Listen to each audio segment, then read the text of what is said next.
பாதுகாப்புக்காக அபிஷேகம் பண்ணப்பட்ட கேருப்பா இருந்த லூசிபர் என்கிற இப்போது இருக்கிற சாத்தான், அல்லேலூயா, அப்பொழுது கேருப்பா இருந்தான். தேவனை தரிசிக்கிறவனாகவும் தேவனை துதிப்பாடுகிறவனாகவும் தேவனை ஆராதனை செய்கிறவனாக இருந்தான். அவன் ஏன் மேல இருந்து தள்ளப்பட்டான் அப்படின்னு அந்த ரீசன் நீங்க கேட்கணும். அல்லேலூயா. ஏமா அப்படி பக்கத்துல இருந்த தேவன் அவனை தள்ளி விட்டாரு? தேவனுக்கு இரக்கம் இல்லையா, அன்பு இல்லையா? கேட்கலாம்ல. ஏன் இந்த பிசாசு, யாரோ கேட்டாங்க, ஏன் இந்த பிசாசை தேவன் படைச்சாருன்னு. பிசாசை படைக்கலைன்னா நாங்கள் நல்லா தானே இருந்திருப்போம். பிசாசை ஏன் படைச்சாருன்னு ஒருத்தன் கேட்டாங்க. நான் பிசாசுன்னு யாருமே தேவன் என்ன செய்யல, கெட்டதென்று படைக்கவில்லை. அல்லேலூயா. மனிதனை செம்மையாகனவனாகவே உண்டாக்கினார்.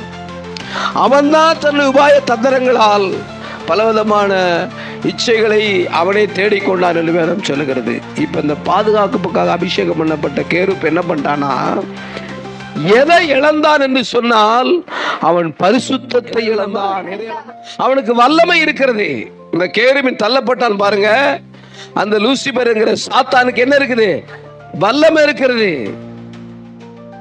வரங்கள் இருக்கிறது, அவன் செயல்பட முடியும், அவனுக்கு சக்தி இருக்கு, எல்லாமே இருக்கு. ஆனா ஒன்னே ஒண்ணு இல்ல. என்ன இல்ல?